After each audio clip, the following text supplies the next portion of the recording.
En el sur de Perú, sobre el lienzo ocre de uno de los desiertos más áridos del planeta, donde el aire quema al respirar y el silencio solo lo rompe el viento, yace un enigma grabado a una escala monumental.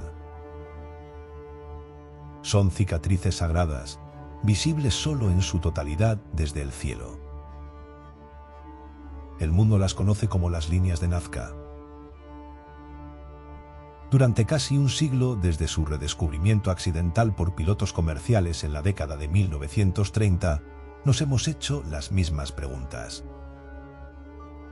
¿Fueron un gigantesco calendario astronómico, como creía la matemática alemana Maria Reiche, la dama del desierto, quien dedicó su vida a barrerlas y protegerlas con una simple escoba doméstica, bajo un sol que castigaba sin piedad? ¿Pistas de aterrizaje para dioses de otro mundo? ¿O caminos ceremoniales para antiguos rituales de agua? Estas figuras, algunas más grandes que un campo de fútbol, han alimentado nuestra imaginación, convirtiéndose en el símbolo definitivo del misterio precolombino. Pero lo que casi nadie sabe es que estas líneas no fueron la primera palabra. Fueron un eco, no la voz original. El punto de partida de una historia que creíamos conocer. Estaba equivocado. Estábamos equivocados. Mientras el mundo entero miraba al cielo, buscando naves espaciales en la figura del mono y calendarios cósmicos en la araña, la verdadera génesis de esta historia, el primer borrador, ya estaba escrito a plena vista en las colinas de Palpa. Simplemente no teníamos las preguntas correctas. En Ecos del Pasado Next, no estamos aquí para repetir las mismas preguntas que todos se han hecho. Nuestra misión es buscar las respuestas que la historia ha intentado enterrar. Este no es solo un documental, es una expedición a la que están invitados. Un viaje para desafiar lo que nos han contado y desenterrar una verdad mucho más profunda y sorprendente. Acompáñennos, paso a paso, mientras reconstruimos un legado olvidado. Lo que vamos a descubrir juntos no solo reescribirá la historia de Nazca, sino que cambiará nuestra percepción del ingenio humano para siempre. A solo 40 kilómetros al norte de la famosa Pampa, en los valles de Palpa, la historia guardaba su verdadero comienzo. Durante décadas, los arqueólogos del proyecto Nazca Palpa sospechaban que había algo más, oculto en las laderas de los cerros. Era una intuición, un susurro en los estratos arqueológicos. Pero fue la llegada de una nueva tecnología, los drones en arqueología, lo que les dio los ojos que necesitaban. Estos ágiles exploradores robóticos, capaces de volar bajo y cartografiar cada grieta, transmitiendo en tiempo real un paisaje que ningún humano había visto de esa forma. Me describen la escena de ese primer día. El sol de la mañana, un equipo conteniendo la respiración alrededor de una pequeña pantalla, el piloto del dron con una concentración absoluta mientras el aparato zumbaba sobre las colinas. Por décadas, caminamos sobre las respuestas, me confesaría un arqueólogo local, con la voz todavía cargada de asombro y una pizca de frustración. Nuestros ojos estaban fijos en las llanuras, nunca pensamos en levantar la vista hacia las colinas con las herramientas adecuadas.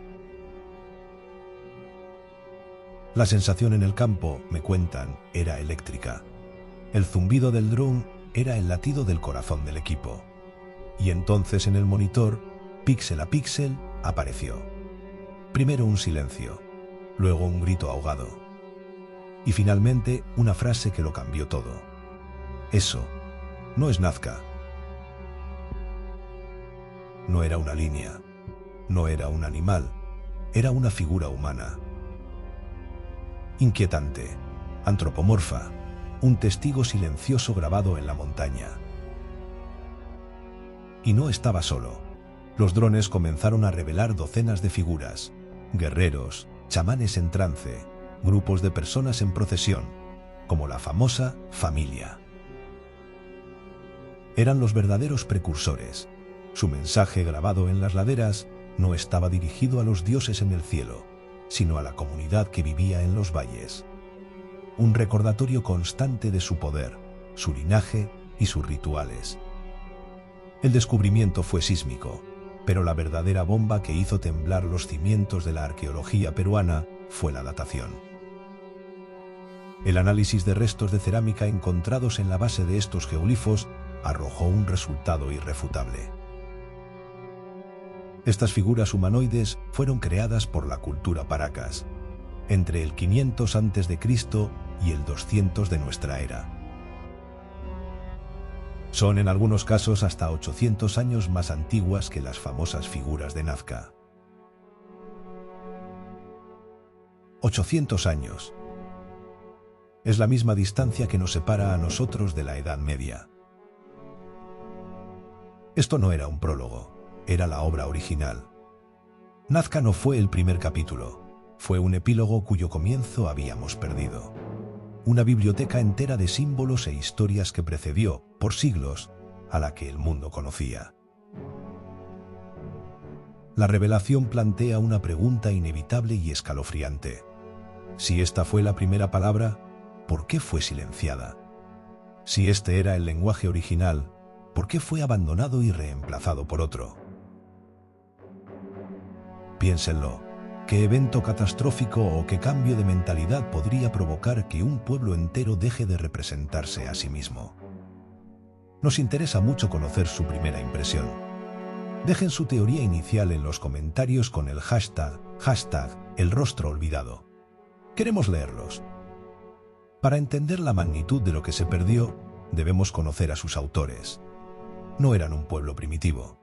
La cultura Paracas era una de las sociedades más sofisticadas de su tiempo.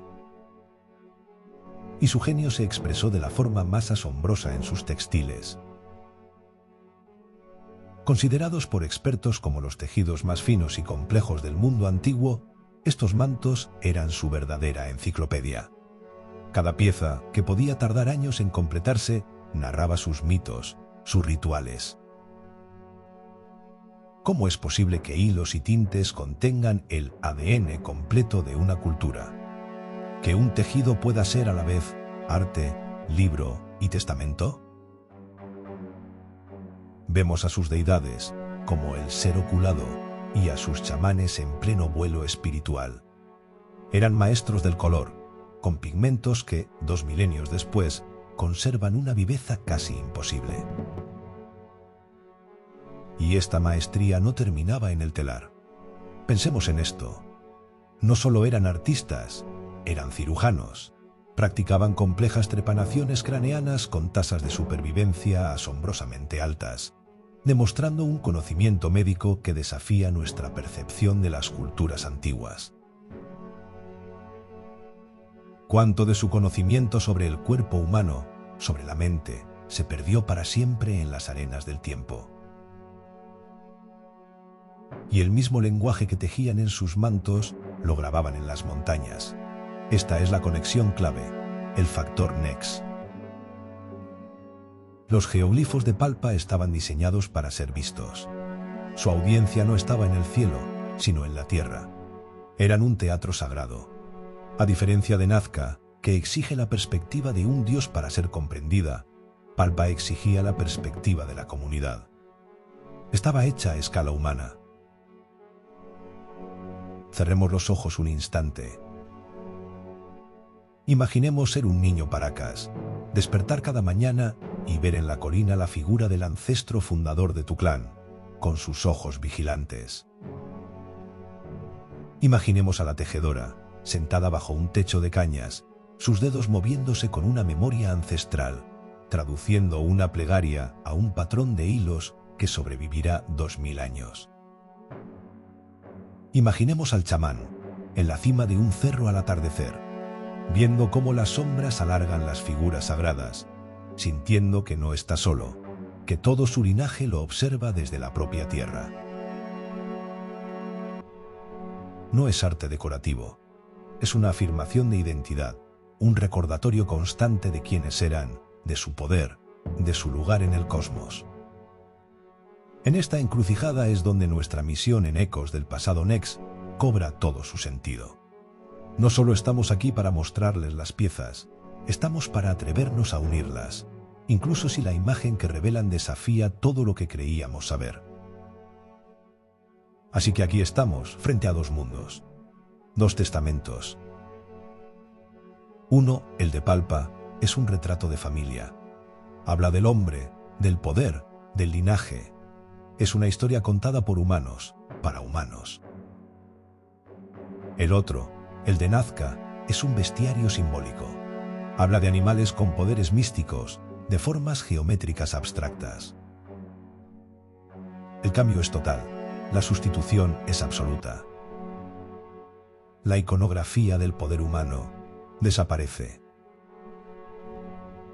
El misterio, por lo tanto, se vuelve mucho más profundo.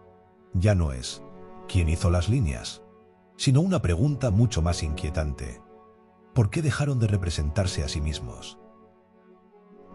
¿Qué evento, qué cataclismo, qué revolución en su pensamiento pudo provocar un silencio tan absoluto? La evidencia apunta a una ruptura cultural tan violenta que es casi como una amnesia colectiva. Un pueblo que decidió, o fue forzado a, olvidar su propio rostro. Como si un día, toda una civilización se mirara al espejo y decidiera romperlo en 1000 pedazos.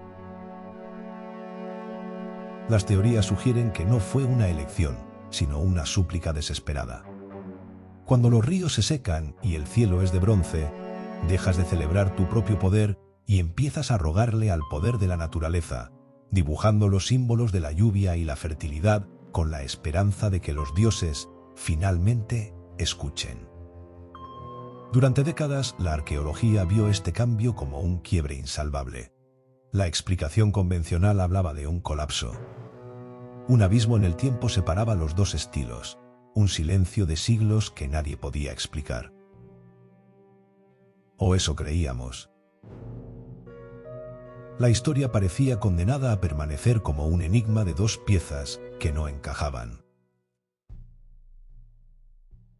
La arqueología buscaba una guerra, una catástrofe, buscaba una tumba. Pero la respuesta no estaba en la muerte de una cultura, sino en el nacimiento de otra. Pum, hasta que encontraron esto. El puente. La conexión a través del abismo. Oculta en los valles del norte, la prueba de una cultura olvidada que lo cambia todo. Una cultura de transición llamada los Topará. La pregunta que lo redefine todo ya no es quiénes fueron, sino qué hicieron. Fueron ellos quienes ordenaron borrar el rostro humano de las montañas, o quienes lo tradujeron al lenguaje de los animales y los dioses. El eslabón perdido ha sido encontrado. La historia completa de Nazca está a punto de ser contada por primera vez. ¿Cuál es tu teoría sobre los Topará? ¿Fueron mediadores, conquistadores o simplemente los herederos de dos mundos? Déjanos tu veredicto en los comentarios. Si este viaje a lo profundo de la historia te ha impactado, dale a me gusta.